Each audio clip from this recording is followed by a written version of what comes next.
Assalamualaikum warahmatullahi wabarakatuh. Nama saya Nur Aina Izzati binti Muhammad Nazlan. Jadi nombor matrik saya C20A1294. Jadi hari ini saya akan membentangkan tentang songket Kelantan. Antara isi kandungan yang saya masukkan dalam pembentangan ini adalah sejarah songket Kelantan, fungsi songket di Kelantan, corak dan motif, dan bahan pembuatan. Seterusnya, sejarah songket Kelantan. Sejarah songket Kelantan adalah lambang kehalusan tenunan Melayu yang diwarisi zaman berzaman.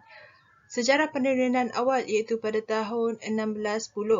Perkembangan bermula di perkampungan Gerung Tumpat, Kelantan.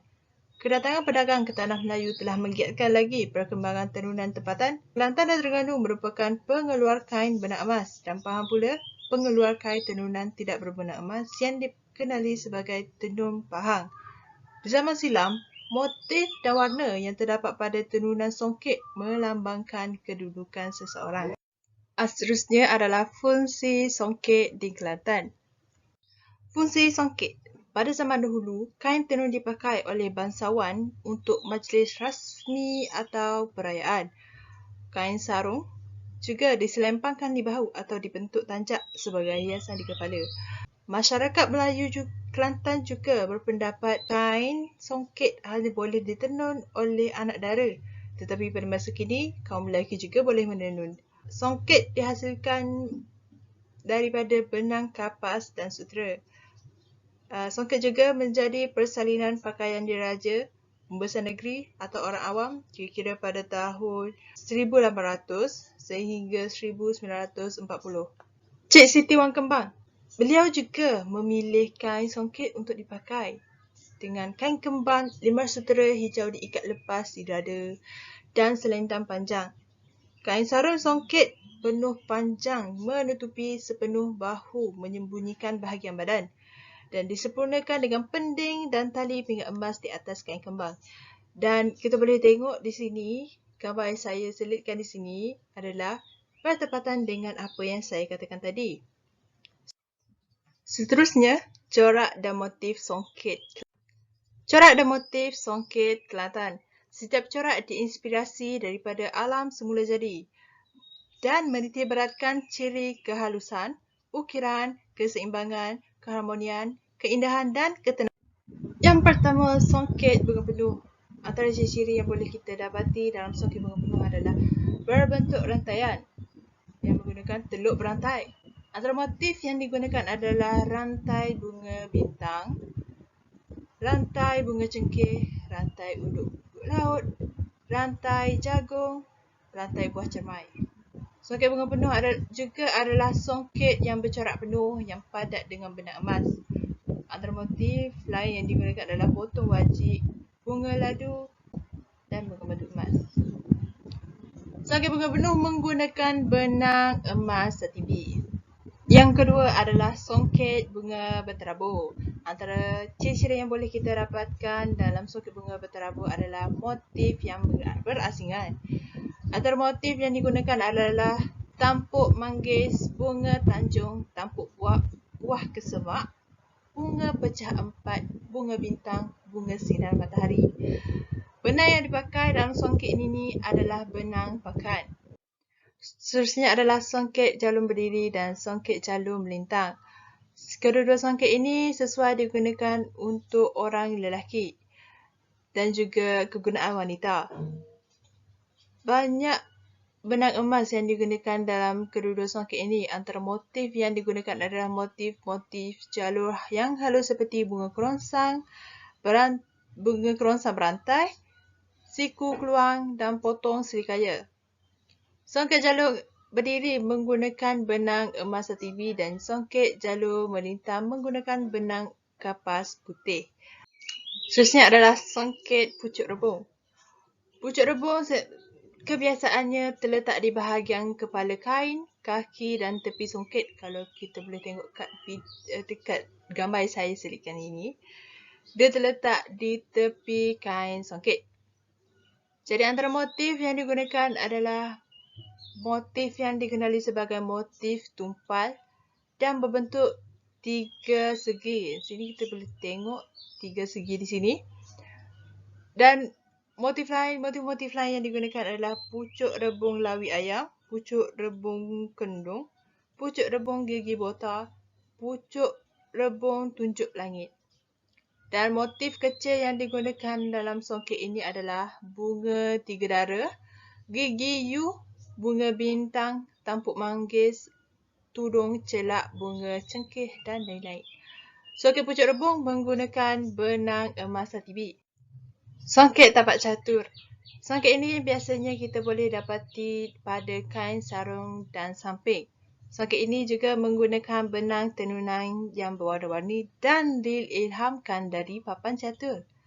Bunga songket yang berpetak-petak adalah dikenali sebagai bunga raga. Kalau kita boleh lihat di dalam gambar yang saya selinkan di sini, dia bercorak petak-petak. Ini adalah bunga raga. Tetapi kalau petak-petak motif halus yang dihiasi dengan motif-motif songket yang kecil seperti bunga cengkeh, bunga tanjung, itu adalah kain yang bercorak bugis. Songket ini juga popular untuk kain samping. Dan songket ini menggunakan benang emas hatibi. Seterusnya, bahan pembuatan.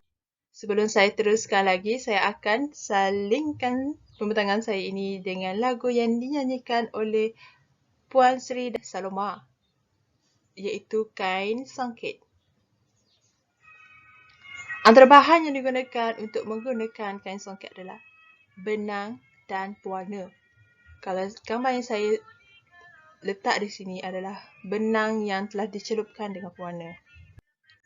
Antara alatan yang digunakan untuk dalam proses membuat songket adalah kek tenunan, kek mengarat, rahak, beleting buluh atau bobin, lidi daun kelapa, papan gulung, anak kayu, 2 belira, batang anak kayu, sikat dan jentera, jarum cilik, kayu karat, benang losan, lidi nibung atau buluh, benang batang bunga songket, daruing pakan, daruing benang emas, cuban, torak pakan, torak benang emas dan sumbi.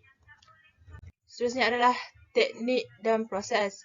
Setelah benang dibersihkan dan dimasukkan ke dalam pencelup warna, ia dibilas dengan air dan dijemur hingga kering. Seperti gambar yang saya letakkan di sini. Di sini adalah proses mencelup benang ke dalam pencelup warna. Dan ini adalah proses menjemur benang sehingga kering. 8 lagi proses yang terlibat sebelum tenunan disiapkan. Proses yang pertama adalah melerai.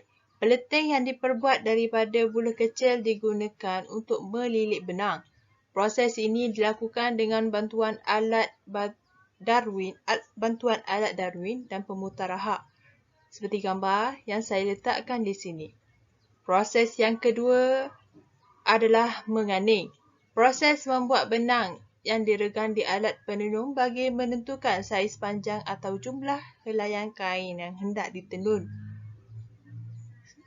Gambar proses ini adalah seperti gambar yang saya letakkan di sini.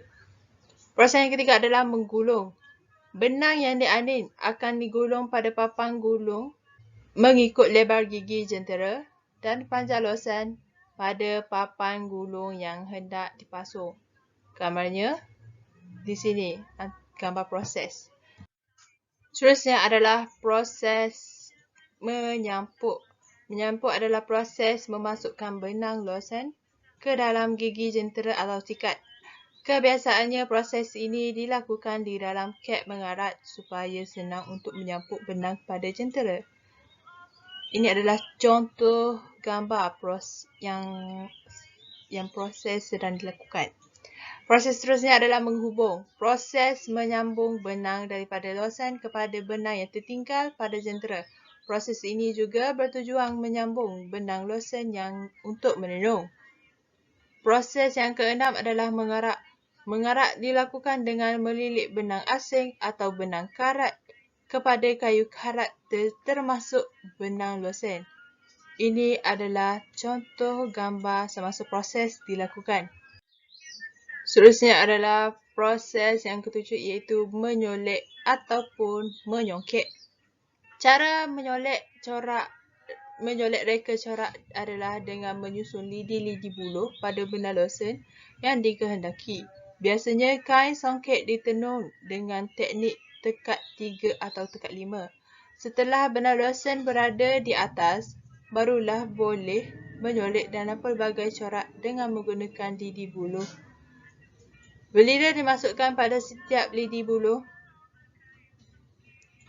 tadi mengikut giliran dan ditegakkan untuk menyenangkan ikatan benang butang.